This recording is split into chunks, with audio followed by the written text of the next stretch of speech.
முடிந்தது. இன்னும் 7 வாரத்தை முடியல, ஆனா முடிந்ததுன்னு பேச போறோம். ஆமென் ஹல்லேலூயா. முடிந்த பிறகு கேட்க போறோம். ஆமென் ஹல்லேலூயா. இந்த வார்த்தையை பேசும்படியாக நம் மத்தியில் இருக்கிற கரங்களை தட்டி வரவேற்போம்.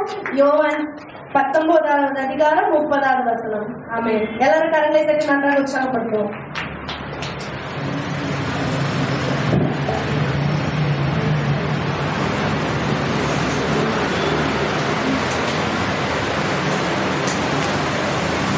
வசனம் முடிந்தது. வாசிக்கலாமா? யோவான் 19:30.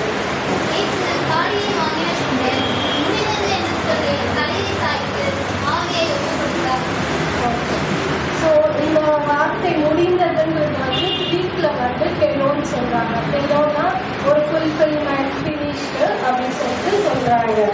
ஓகேங்களா? ஸோ எக்ஸாம்பிள், நம்மளுக்கு எப்பெல்லாம் அப்பாடா முடிச்சு நம்மளுக்கு எப்பெல்லாம் ஒரு இது வரும், ஒரு ஃபுல் மனநிலை வரும். இப்போ எக்ஸாம்பிள், வீடு கட்டுறவங்களுக்கு வீடு கட்டி முடிச்சா அப்பாடா முடிச்சிட்டோம். படிக்கிறவங்களுக்கு லோன் வாங்கியிருந்தா லோன் கட்டி முடிக்கும் போது ஒரு பெரிய சமாதானம் வரும். ஸோ இது மாதிரி நிறைய எக்ஸாம்பிள் சொல்லலாம். ஸோ நான் வந்து ஒரு 3 விதமா உங்களுக்கு சிம்பிளா சொல்லி முடிக்கிறேன். சரிங்களா? 3 விதமா பிரிச்சு சொல்றேன். ஃபர்ஸ்ட் வந்து கடவுள் வந்து பிதாவின் சித்தத்தை செய்து முடித்தார். 2வது வந்து பிசாசை ஜெயித்து முடித்தார். கடைசியா பாவத்தை சுமந்து முடித்தார். ஸோ நம்ம ஒண்ணா பார்க்கலாம். ஃபர்ஸ்ட் வந்து பிதாவின் சித்தத்தை முடித்தார். இது வந்து யோவான் 4:34.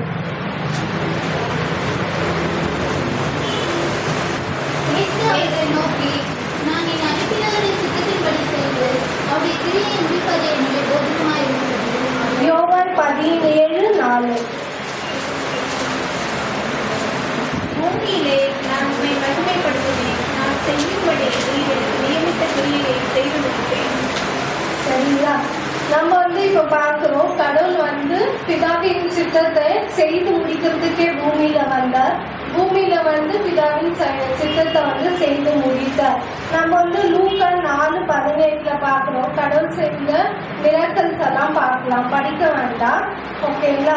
ஸோ நம்ம வந்து ஃபர்ஸ்ட் வந்து பிதா வந்து சித்தத்தை முடித்தார். அவர் எவ்வளோ தடவை வந்தாலும் அவர் சித்தத்தை செய்து முடித்தார். நாமும் நம்ம வாழ்க்கையில பல இது இருக்குது. கடவுள் நம்மளுக்கு நிறைய தாளந்து கொடுத்துருக்காரு. நாமளும் 2 வாரத்துக்கு முன்னாடி மெசேஜ் கேட்டோம் தாளந்து பத்தி. கடவுள் நம்மளுக்கு எவ்வளோ தாளந்தெல்லாம் கொடுத்துருக்காரு.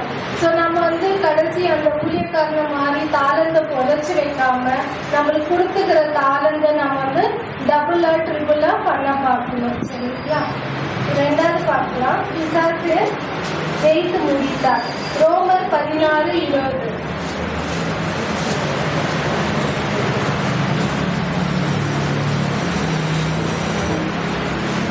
சமாதானத்தின் தேவன் சீக்கிரமாய் சாத்தானை இந்த கால்களின் கீழே நசுக்கி போடுவார். கர்த்தராகிய இயேசு கிறிஸ்துவினுடைய கிருபை உடனே குறைகிறார். நம்ம மத்தேயும் பார்க்கிறோம்.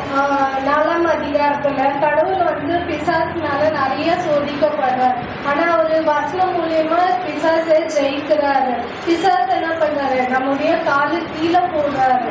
சரிங்களா? அதனால பிசாசு வந்து நமக்கு பிசாசு கீழ்படியாம தேவனுக்கு நம்ம கீழ்படியும்.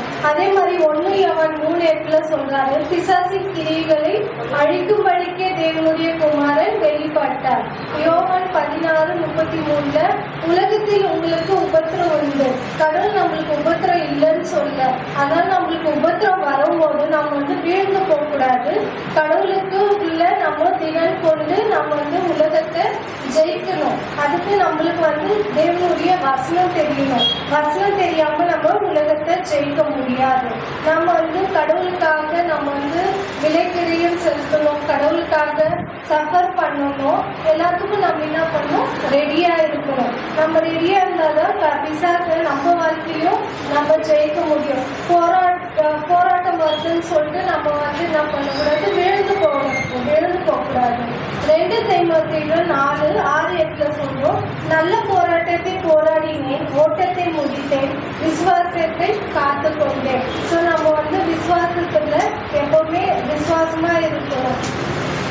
அதுக்கப்புறம் கடைசியா பார்க்கிறோம், பாவத்தை சுமந்து முடித்தார். யோவான் 21 பார்க்கிறோம்.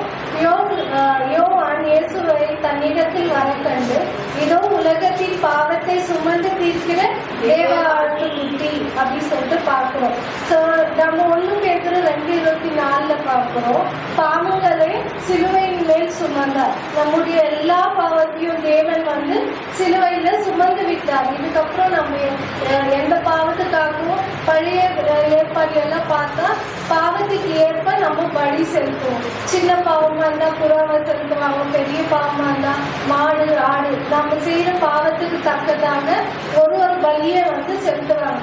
ஆனா புதிய ஏற்பாட்டுல கடவுள் நம்மளுக்காக சிலுவையில பாவத்தை சுமந்து தீர்த்து விட்டார். இதுக்கப்புறம் நம்ம எந்த பலியும் செலுத்த வேண்டாம். ரோமர் 8:3 பாவத்தை போக்கும் பலியாக அனுப்பி மாமிசத்திலே பாவத்தை அக்னிக்குள்ளாக தீர்த்து விட்டார். கடவுள் நம்மளுக்காக எல்லாத்தையும் தீர்த்து விட்டார். எபிரேயர் 4:26 பார்க்கிறோம். பாவங்களை நீக்கும் பொருட்டாக ஒரே தரம் வெளிப்பட்டார். ஸோ ஒரே பலியாக தேவன் நமக்காக நம் பாவங்களுக்காக பலியாகி விட்டார்.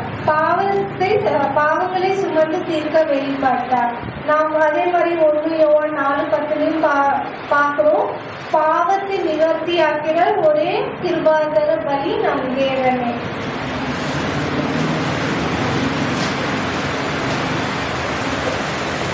இதுல இருந்து நம்மளுக்கு என்ன தெரியுது? நம்மளுக்கும் முடிவு உண்டு. நீதிமொழிகள்ல பார்க்கிறோம், நிச்சயமாகவே உனக்கு முடிவு உண்டு, உன் நம்பிக்கை வீண் போகாது. ஸோ அதே மாதிரி சங்கீதத்துல பார்க்கிறோம், கர்த்தர் எனக்காக யாவையும் செய்ய முடிவார். ஸோ அதே மாதிரி ஏசாயால பார்க்கிறோம், உன் துக்க நாட்கள் முடிந்து போகும். சங்கீதம் 37:37 பார்க்கிறோம், உத்தமனுடைய முடிவு சமாதானம். நம் கடவுளை நம்பும் போது கடவுள் நம் வாழ்க்கையில எப்பவுமே சமாதானம் தருவாரு. ஆர்வம் அற்பமாய் இருக்கும், ஆனா முடிவு எப்பவுமே சம்பூர்ணமாய் இருக்கும். நம்ம வந்து பிலிப்பியர் 4:4 பார்க்கிறோம், கர்த்தருக்குள் எப்பொழுதும் சந்தோஷமாய் இருங்கள் என்று மறுபடியும் உங்களுக்கு சொல்கிறேன். நீங்க வந்து ஒன்றுக்கும் கவலைப்படாமல் எல்லாத்துக்கும் உங்கள் விண்ணப்பங்களை சோத்திரத்துக்குரிய ஜபத்தினாலும் வேண்டுதனாலும் தேவனுக்கு தெரியப்படுத்துங்கள். அப்ப கர்த்தர் எப்பவுமே நம்ம வாழ்க்கையில எல்லா சந்தோஷத்தையும் கொடுப்பார், சமாதானத்தையும் கொடுப்பார். நம்மளுக்காக ஒரே தரம் பலியானார். இதுக்கப்புறம் பலி இல்லை, பாவங்களை விட்டு நாம